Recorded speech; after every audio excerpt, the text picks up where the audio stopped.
धन्यवाद श्रीमान। आपने इस बहुत ही महत्वपूर्ण और विवादास्पद बिल पर मुझे बोलने का मौका दिया। कभी कभी लगता है कि उधर से कोई अच्छा व्यक्ति बोल रहा है तो लगता है यही सही है, और कई बार ऐसा लगता है कि इधर से जो बोल रहे हैं वो ज़्यादा सही है।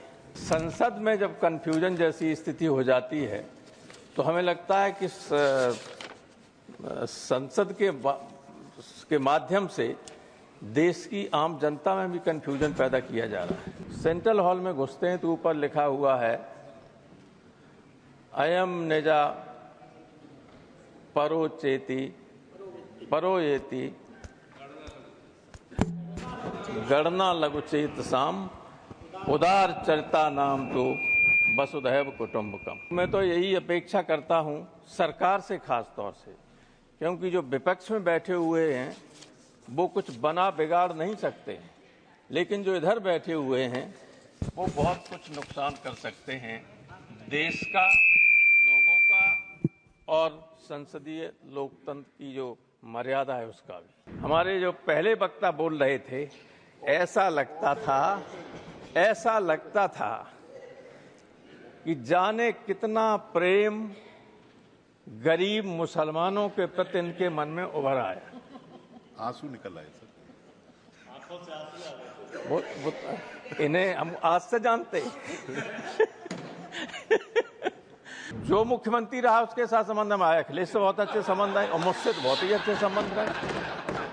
किसी एक आदमी से लड़ने की वजह से यहाँ आ गए, लेकिन अच्छी बात है इसकी आलोचना करने से बड़े पद पर पहुंचे। 14 से 24 तक आपको याद ही नहीं रहा, 10 साल आपको याद ही नहीं रहा कितनी बड़ी संपत्ति वक्फ बोर्ड के पास है, इतना पैसा वक्फ बोर्ड के पास है।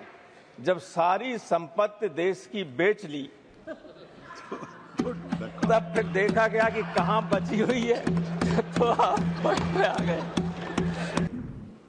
ईद में तो आपकी तरफ देख के कहूंगा, नहीं पर मैं थोड़ा बोर्ड की तरफ भी देख लें। अरे 3-3 मिनट वालों को आपने 20-20 मिनट दे दिया, तो हमें भी 1 आध मिनट ज्यादा दे दीजिए। वैसे मैं आपके हर आदेश का पालन करूं, मैं अभी बैठ जाऊंगा। नहीं, only what professor Ram Gopal Yadav said and I am sure the honourable members will reflect what I have said.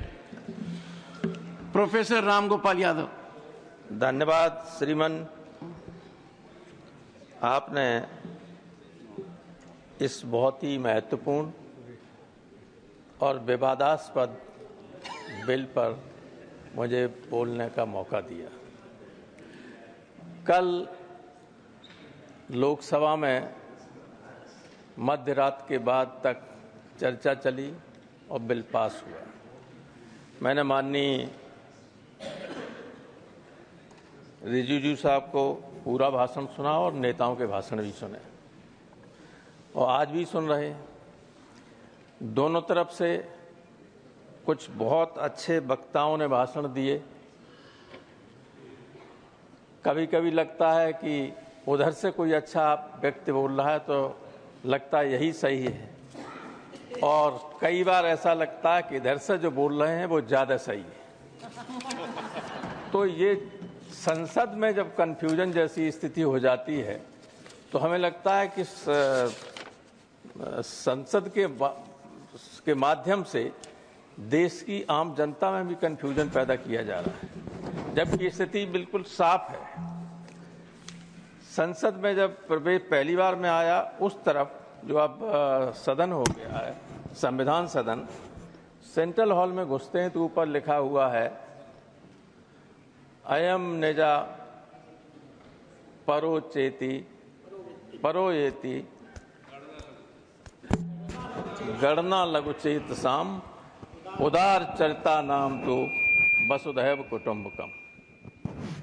तो मैं तो यही अपेक्षा करता हूं सरकार से, खास तौर से, क्योंकि जो विपक्ष में बैठे हुए हैं वो कुछ बना बिगाड़ नहीं सकते, लेकिन जो इधर बैठे हुए हैं वो बहुत कुछ नुकसान कर सकते हैं देश का, लोगों का और संसदीय लोकतंत्र की जो मर्यादा है उसका भी। इसलिए उदार बने रहिए। नड्डा जी ने अच्छी बात कही, लेकिन कहा कि राजनीति हुई, और अंत में खुद राजनीति में प्रवेश कर गए। तो स्थिति बिल्कुल क्लियर है कि सारे धर्मों के साथ समान व्यवहार होना चाहिए।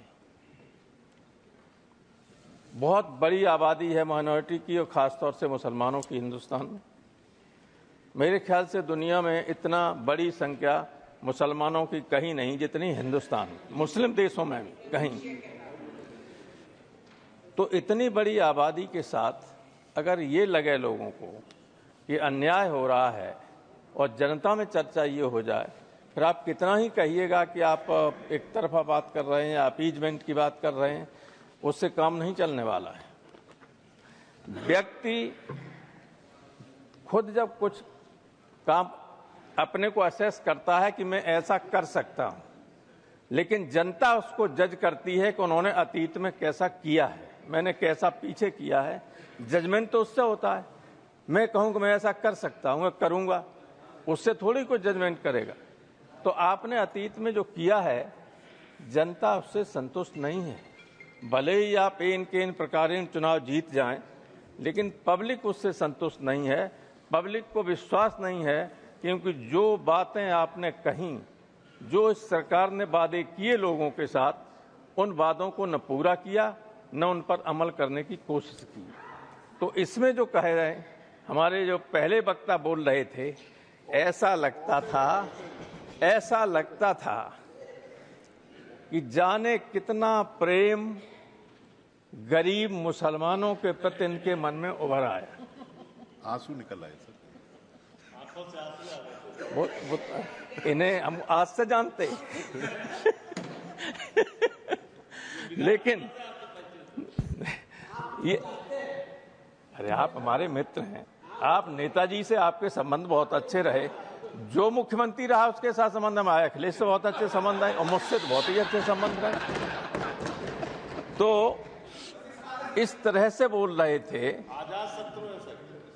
बहुत अच्छे आदमी तो हैं, अच्छे आदमी हैं। किसी एक आदमी से लड़ने की वजह से यहाँ आ गए, लेकिन अच्छी बात है इसकी आलोचना करने से बड़े पद पर पहुंचे। तो मैं ये कह रहा था कि जो भाषण हो रहे हैं उधर से, उसमें बार बार जमीन और फंड, पैसे की बात आती है। मुझे ऐसा लगता है 14 से 24 तक आपको याद ही नहीं रहा, 10 साल आपको याद ही नहीं रहा कितनी बड़ी संपत्ति वक्फ बोर्ड के पास है, इतना पैसा वक्फ बोर्ड के पास है। जब सारी संपत्ति देश की बेच ली, तब फिर देखा गया कि कहां बची हुई है, तो आप वक्त पे आ गए। ऐसा मत कीजिए। ये देश सबसे मिलकर ही, सबके सहयोग से ही आगे बढ़ सकता है और बढ़ेगा। कितना ही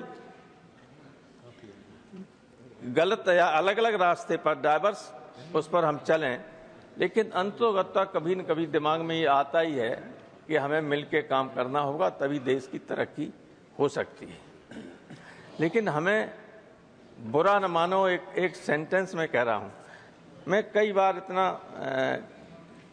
ज़्यादा कटु सत्य कभी नहीं बोलता, और इसलिए नहीं बोलता हूं कि आगे की लाइन में और पीछे भी दोनों तरफ, खासतौर से उस तरफ जो लोग बैठे हुए हैं, उनका मैं बहुत लिहाज करता हूं। तो कहीं इनको बुरा न लगे इसलिए नहीं कहता हूं, लेकिन मुझे ऐसा लगता है, प्रोफेसर मनोज झा ने इशारा किया था कि हम धीरे धीरे डेमोक्रेटिक स्टेट से टोटलिटेरियन स्टेट की तरफ बढ़ रहे हैं, और ये बहुत ही नुकसानदायक बात होगी, इधर बैठे हुए लोगों के लिए भी और उधर बैठे हुए लोगों के लिए भी, अगर ऐसी स्थिति आती है तो। इसलिए ये स्थिति मत पैदा होने दीजिए। मैं यहाँ पर जो ये बिल आया है, उस पर संदेह हमें इसलिए ज़्यादा है क्योंकि हम उत्तर प्रदेश के लोग बुरा न माने, हम जो उत्तर प्रदेश में देख रहे हैं, लोग नमाज नहीं पढ़ सकते, अपने घर की छत पर नमाज नहीं पढ़ सकते, ईद के दिन, ईद, मैं तो आपकी तरफ देख के कहूंगा। नहीं, पर मैं थोड़ा बोर्ड की तरफ भी देख लें। अरे 3-3 मिनट वालों को आपने 20-20 मिनट दे दिया, तो हमें भी 1 आध मिनट ज्यादा दे दीजिए। मैं टोक नहीं वैसे रहा मैं आपको। आपके हर आदेश का पालन करूं, मैं अभी बैठ जाऊंगा। नहीं, आप इतने ईद के वरिष्ठ दिन हैं। आपने टेलीविजन पर देखा होगा नड्डा साहब कि संबल मेरी पार्लियामेंट्री कॉन्स्टिट्यूंसी रही है, लोकसभा का मैं सदस्य वहां से रहा हूं। ईद के दिन जब लोग नमाज पढ़ रहे थे तो बाहर अधिकारी नंगी हाथ में रिवॉल्वर लिए हुए घूम रहे, फोर्स के साथ, जहां शांति की बात होती है। जब ये माहौल प्रदेश में कहीं हो जाए तो आप किसी अच्छे मन से भी अगर कोई बिल लाएंगे जिसमें इन्वॉल्व माइनॉरिटी होगी, उनको भरोसा हो ही नहीं सकता आप पर। इसलिए पहले तो उत्तर प्रदेश की सरकार को संभालिए कि माइनॉरिटी के साथ व्यवहार ठीक करे, और उसके बाद इस तरह के बिल लाएं तो इसमें भी संशोधन। ये तो आपने सोचा ही नहीं, हमें लगता इसको इम्प्लीमेंट करेंगे तो कितना संकट आएगा सामने, उसको लागू करने में आपके ही सामने दिक्कत आ जाएगी। 5 साल से इस्लाम का प्रचार कर रहा हो, जो हिंदू पैदा हो गया वो हिंदू है, जो मुस्लिम पैदा हो गया वो मुसलमान है। अब वो प्रचार कर रहा है, प्रसार कर रहा है, इस्लाम का कर रहा है कि नहीं कर रहा है, ये आपके हाथ में, न हमारे हाथ में, ये तो ईश्वर के हाथ में है, अल्लाह के हाथ में। कौन कहाँ पैदा हुआ, जो पैदा हुआ जहाँ वो है, अगर मुसलमान पैदा हुआ तो मुसलमान धर्म का है कि नहीं, माना जाएगा कि नहीं माना जाएगा। तो 5 साल का वो उसमें बैरियर लगाने से क्या फायदा है। थैंक यू प्रोफेसर साहब। पूरी बात, और सारा अधिकार अगर कलेक्टर को दे दोगे तो आर्टिकल 26 का उल्लंघन तो है ही।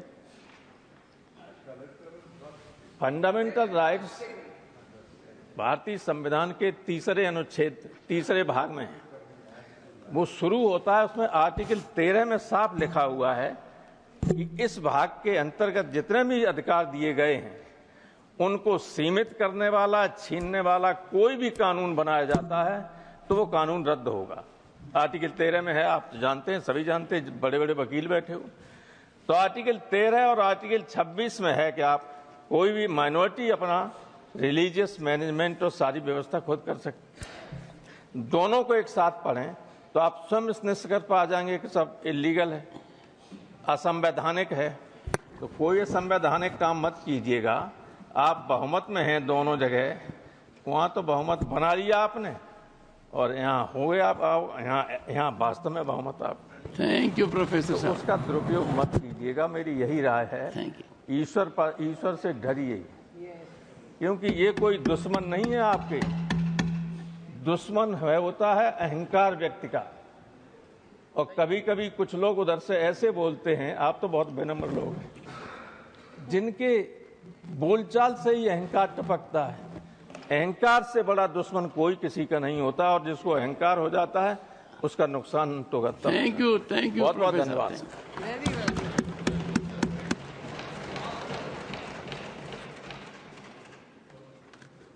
प्रोफेसर साहब, आपने एक बड़ी आपत्तिजनक बात कही। अब आप भी सोच रहे होंगे कौन सी आपत्तिजनक बात कही। आपने डॉक्टर राधा मोहन अग्रवाल जी की तरफ इशारा कर कर कहा, नहीं, आपने डॉक्टर राधा मोहन अग्रवाल जी की तरफ इशारा कर कर कहा, एक व्यक्ति से डरकर यहां आ गए। यह आपत्तिजनक है। इनको आपत्ति नहीं, सबसे खुश है। चाहे इनको आपत्ति हो या नहीं हो, प्रसन्न है। मुझे आपत्ति है, क्योंकि यहाँ का कोई सदस्य डर नहीं सकता, और डॉक्टर राधा मोहन अग्रवाल तो बिल्कुल ही नहीं डर सकते। पर